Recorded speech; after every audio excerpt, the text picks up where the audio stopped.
ഭയങ്കര ബ്രൈറ്റ് ആയിട്ടുണ്ടല്ലോ. ആണോ? ബ്രൈറ്റ് ആയിട്ടൊക്കെ നിക്കാന്ന് വിചാരിച്ചു. സ്റ്റേറ്റ്മെന്റ് ജ്വല്ലറി ഇന്നിപ്പം ശരിക്കും പറഞ്ഞ യങ് മുതല് എന്താ പറയാ കൊച്ചു ആർട്ടിസ്റ്റ് മുതല് അങ്ങ് സീനിയേഴ്സ് വരെ എല്ലാരും ഉണ്ട്. ഒന്ന് ഷൈൻ ചെയ്യണം എന്ന പ്ലാനിങ്ങോട് അങ്ങനെ വിചാരിച്ചിട്ടേ ഇല്ല. നമ്മളിപ്പം ഒരു ഫംഗ്ഷന് പോകുമ്പോ ഡ്രസ്സ് ഇങ്ങനെ നോക്കല്ലോ ഏതിടണമെന്ന്. അപ്പൊ ഇങ്ങനെ റൊട്ടേറ്റ് ചെയ്ത് വരുമ്പം ഈ പച്ച കിടക്കുന്ന കണ്ടു. അപ്പൊ ഞാൻ വിചാരിച്ചെന്ന് പിന്നെ സാരി ഒന്നും ഉടുത്ത്, സാരി കൊടുത്ത മര്യാദക്ക് ഇരിക്കണം, ഇതൊക്കെ എടുത്ത് ഇങ്ങനെ ആശ്വാസമായിട്ട് നടക്കാലോ. അപ്പൊ അങ്ങനെ എടുത്തിട്ടതാ. ഞാൻ ഇത്തവണ കോസ്റ്റ്യൂംസ് നോക്കുമ്പോ കൂടുതലും ഇച്ചിരി ഒരു ലൂസ് ഫിറ്റ് അല്ലെ, അങ്ങനത്തെ ഇത്തിരി ഒരു മോഡസ്റ്റ് വിയേഴ്സാ കൂടുതൽ ഇടുന്ന കാണുന്നത്. എന്തോ ഒരു എന്താ പറയാ സ്പെഷ്യാലിറ്റി ഉണ്ട്, ഇടുന്ന ഒരു പാറ്റേൺ, ഒരു ഡിഫറൻസ് ഉണ്ട്. Thank you. അങ്ങനെ കിട്ടുന്ന നല്ല കാര്യമാണ്. ഞാൻ അതിൽ കൂടുതലും ശ്രദ്ധിക്കും ഡ്രസ്സിന്റെ കാര്യത്തിൽ. എനിക്ക് ചേരണം കേട്ടോ, എനിക്ക് ഇഷ്ടോ ഡ്രസ്സിനോട് ഭയങ്കര ക്രേസ് ഉള്ള ഒരാളാണ്. പക്ഷെ എനിക്ക് മാച്ച് ചെയ്യുന്നത് ഞാൻ ഇടുള്ളൂ. ഇതുവരെ അങ്ങനെ ഒരു വൃത്തികേടായിട്ട് ഓക്വേർഡായിട്ട് ഫീൽ ചെയ്യുന്ന ഒരു ഡ്രസ് ഇട്ട് കണ്ടിട്ടില്ല. Thank you. ഇപ്പം ശരിക്കും പറഞ്ഞാൽ എത്ര ഇയേഴ്സ് ആയിത്ത നമ്മുടെ ഇൻഡസ്ട്രിയില്? ഞാൻ 88-ലാണ് വന്നത്. 88 ലാസ്റ്റ് ഡെയ്സി പ്രതാപോത്തന്റെ. അപ്പൊ ഇത്രയും നാളും ഈ ലൈം ലൈറ്റില് എന്താ പറയാ ആളുകൾക്ക് അന്നും ഇന്നും ഒരേ ഇഷ്ടത്തോടെ ഇങ്ങനെ തുടരാന്ന് പറഞ്ഞു കഴിഞ്ഞാൽ ചെറിയ കാര്യമല്ല. ശരിക്കും പറഞ്ഞ ലൈക്ക് എന്തായിരിക്കും അതിന്റെ റീസൺ എന്ന് പറയാൻ മോളെ? അത് ചെറിയ കാര്യമല്ല എന്ന് പറഞ്ഞാൽ നമ്മൾ എല്ലാ മേഖലയിലും ഉണ്ടല്ലോ.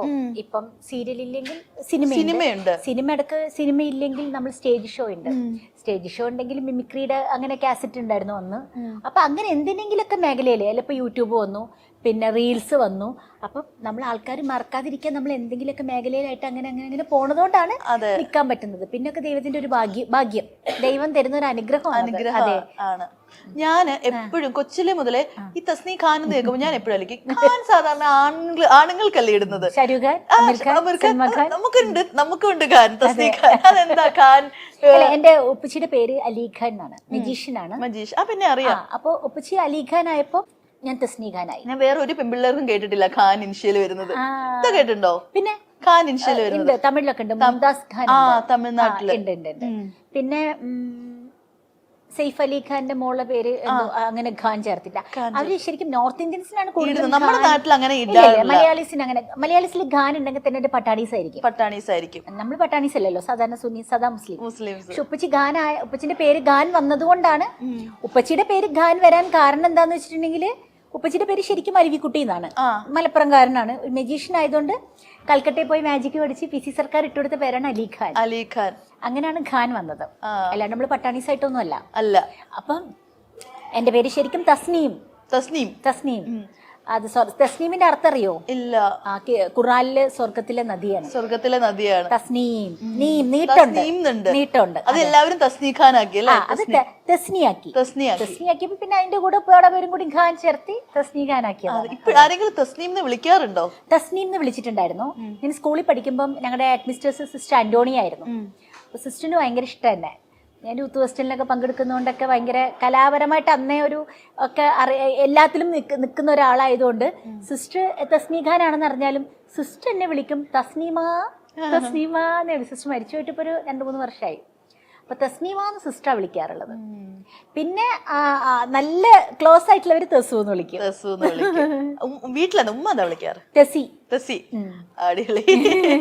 വീട്ടില് ഉമ്മയും വിളിക്കുന്നത് തെസി, പിന്നെ നമ്മുടെ അനിയത്തിമാരൊക്കെ വിളിക്കുന്നത് തെസി. എല്ലാവരും സുഖമായിട്ടിരിക്കുന്നോ? അൽഹംദുലില്ലാ എല്ലാവരും നന്നായിട്ട് പോകുന്നുണ്ട്.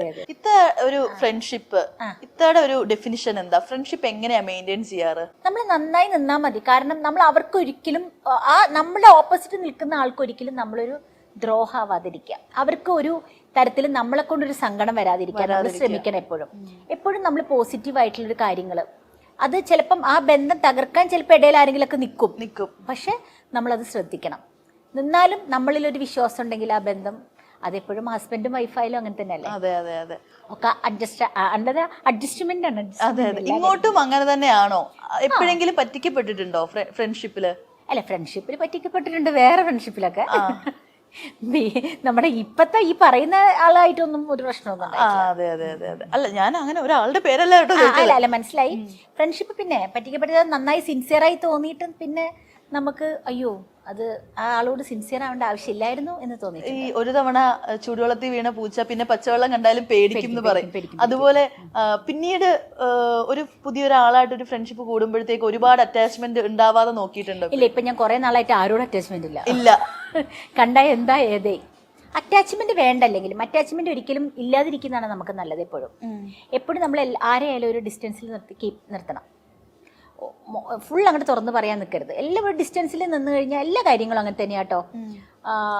എന്നാൽ നമുക്ക് എന്നും നിലനിൽക്കും അത്. അതെ, ആ ഒരു അങ്ങനെ തന്നെ എന്ത് കാര്യത്തിലും മോളെ ഓവറായി കഴിഞ്ഞാൽ അത് ഭയങ്കര ബുദ്ധിമുട്ടാണ്. ഓവർ ആവാതിരുന്നാൽ മതി എല്ലാ കാര്യങ്ങൾക്കും. ഈ ഒരു റിയലൈസേഷൻ എപ്പോഴും ഉണ്ടായത് സത്യം പറഞ്ഞാല് ഈ 5-6 കൊല്ലത്തിന് ഇങ്ങോട്ട് ഉണ്ടായത്. അത്രേ ആയിട്ടുള്ളൂ. ഒരു 8-9 കൊല്ലമായി. അതിനു മുമ്പ് ഒരുപാട് വളവള എല്ലാരോടും വളവള എന്നൊക്കെ പറഞ്ഞ് ഭയങ്കര സംസാരം. ഞാനിപ്പോ എന്റെ സംസാരം ഒന്ന് കുറച്ച് കൂടുതലും എന്താ പറയാ ടോക്കറ്റീവ് ആവാതെ ശ്രമിക്കുകയാണ് ഞാൻ. കാര്യങ്ങൾ പറയാ എന്താ ഏതാ ഇഷ്ടമുള്ളവർക്ക് വേണ്ടിയിട്ട് എല്ലാം കൊടുക്കുന്ന അങ്ങനത്തെ ഒരു ടൈപ്പ് ഓഫ് ആളായിരുന്നോ? ഞാൻ ഇഷ്ടമുണ്ടെങ്കിൽ ഞാൻ ഗിഫ്റ്റ് ഒക്കെ വാങ്ങിച്ചു കൊടുക്കും. അതെ, ഡ്രസ്സ് കൊടുക്കും, ഗിഫ്റ്റ് കൊടുക്കും. അതേപോലെ എന്ത് ഹെൽപ്പ് വേണമെങ്കിലും എന്നെ കൊണ്ട് എന്തെങ്കിലും ആവശ്യം ഉണ്ടെങ്കിൽ ഒക്കെ ഞാൻ ചെയ്യാറുണ്ട്. അതുപോലെ നമ്മുടെ ഈ ബിഗ് ബോസിൽ പോയിട്ട് നെഗറ്റീവായിട്ട് ഇറങ്ങാത്ത ചുരുക്കം പേരെ കാണുള്ളൂ. അതിൽ ഒരാളാണ് ഇത്ത. മീൻസ് നെഗറ്റീവ്സ് ഒന്നും അങ്ങനെ ഇല്ല, വന്നിട്ടില്ല. എല്ലാവരും അപ്പം നമുക്ക് മനസ്സിലാവും ഒരുപാട് നാളെ നമുക്ക് അതിനകത്തൊന്നും അഭിനയിച്ച് നിൽക്കാൻ പറ്റില്ല. ഇപ്പൊ റിയൽ ലൈഫിലും ഇത്ത എന്താന്ന് നമുക്ക് അതിലൂടെ മനസ്സിലായി. ശരിക്കും പറഞ്ഞാല് ദേഷ്യം വന്നിട്ടുണ്ടോ അതിനകത്ത് നിൽക്കുന്ന സമയത്ത്? പിന്നെ ദേഷ്യവും സങ്കടവും ഒക്കെ വന്നിട്ടുണ്ട്. എന്ത് ഇറങ്ങിപ്പോകാൻ തോന്നിയിട്ടുണ്ട്. പക്ഷെ നമ്മള് ശരിക്കും നമ്മുടെ സ്വഭാവം 1-2 ആഴ്ച കഴിഞ്ഞാൽ നമ്മുടെ സ്വഭാവം വരും. ഈ 60-70 ക്യാമറയൊന്നും ആരും മൈൻഡ് ചെയ്യില്ല. അപ്പം ആദ്യമൊക്കെ നമ്മൾ ബലം പിടിക്കില്ല. അവരും അയ്യോ ക്യാമറയുണ്ട്, ശ്രദ്ധിച്ച് സംസാരിക്കണം, നടത്തത്തിൽ ശ്രദ്ധിക്കണം എന്നൊക്കെ. ക്യാമറ മറന്നു പോകും. പിന്നെ നമ്മളാവണം അവിടെ. പിന്നെ ഗെയിമാണെന്നൊക്കെ പറയുന്നുണ്ടല്ലോ, ഒരു ഗെയിമും അല്ല, അത് അവരുടെ സ്വഭാവം തന്നെയാ. അല്ലാണ്ട് ഗെയിം ആണെങ്കിലും നമ്മൾ ചൂടാവേണ്ട അടുത്ത് ചൂടാവണം, അത് വേറെ കാര്യം. ബിഗ് ബോസിൽ ചൂടാവേണ്ട അടുത്ത് പ്രതികരിക്കണം, അതാണ് ബിഗ് ബോസ്. ഞാൻ അങ്ങനെ വലുതായിട്ട് പ്രതികരിച്ചില്ല. ഞാൻ വിചാരിച്ചു എൻ്റെ അടുത്ത് ഇങ്ങോട്ട് വന്നു കഴിഞ്ഞാൽ ഞാൻ അങ്ങോട്ട് വെച്ചു കൊടുക്കുക. റിയൽ ആയിട്ട് നിന്നു. അത് ഞാൻ റിയൽ ആയിട്ട് എൻ്റെ അടുത്ത് ഇങ്ങോട്ട്. പക്ഷെ എനിക്ക് അവിടെ ഞാൻ പുറത്തുനിന്ന് കണ്ട ആൾക്കാരെല്ലാം അകത്ത്, പുറത്തുനിന്ന് ഒരുപാട് എന്നെ ഇഷ്ടമുള്ളവരൊക്കെ അതിൻ്റെ അകത്ത് ഉണ്ടായിരുന്നു. അവരാരും എന്നോട് അവിടെ എനിക്ക് സ്ക്രീൻ സ്പേസ് തന്നില്ല എന്നാണ്. ശരിക്കും സംസാരിക്കാനുള്ള ഒരു ഇടം നമുക്ക് തരണ്ടേ. നല്ല സൗഹൃദം കിട്ടിയിട്ടുണ്ടോ അവിടുന്ന്? ഇല്ല. അവിടെ ഒരാൾ പോലും ഇല്ല സ്റ്റിൽ കോണ്ടാക്ട് ഉള്ള? ഇല്ല, ഞാൻ അവിടുത്തെ ആരോടും ഞാൻ സംസാരിക്കാറ് പോലും ഇല്ല. നമ്മളപ്പം ഈ ഒരു സ്ക്രീനിൽ കാണുന്നതിലും അപ്പുറം എന്തൊക്കെയോ ട്രോമാസ്. അതിന്റെ അടുത്ത് പിന്നെയും ഭേദം ആര്യയുടെ കല്യാണത്തിന് എന്നെ വിളിച്ചിരുന്നു. ആ കുട്ടി എന്നോട് വന്നപ്പോൾ എന്നോട് ചേച്ചി എന്ന് പറഞ്ഞാൽ റെസ്പെക്ട് എനിക്ക് തരുന്നുണ്ട് ആ കുട്ടി. അപ്പൊ ഞാൻ മിണ്ടും. എന്നോട് ഇങ്ങോട്ട് നന്നായി സംസാരിച്ച് ചേച്ചി എന്നുള്ള ഒരു റെസ്പെക്ട് തരുകയാണെങ്കിൽ എനിക്ക് കുഴപ്പമില്ല. അതല്ലാതെ ഇപ്പോഴും ബലം പിടിച്ച് നടക്കുന്നവരുണ്ട് അതിൻ്റെ അകത്ത് പുറത്തിറങ്ങിയിട്ടും. ആര്യ കുഴപ്പമില്ല, മഞ്ജു പത്രോസ് കുഴപ്പമില്ല, ഫുക്രു അവരൊക്കെ ഓക്കെയാണ്. അവരൊക്കെ കണ്ടാലും ചേച്ചി ആ റെസ്പെക്ട് ഉണ്ട്. അതിൽ കുറച്ച് പേർക്ക് ഇപ്പോഴും ബലം പിടിച്ച നടന്നോട്ടെ, ആയിക്കോട്ടെ, നമുക്ക് എന്താ പ്രശ്നമില്ല. അപ്പം അതവരുടെ ക്യാരക്ടറാ. അപ്പം നമ്മൾ അതനുസരിച്ച് നിന്നാൽ മതിയല്ലോ.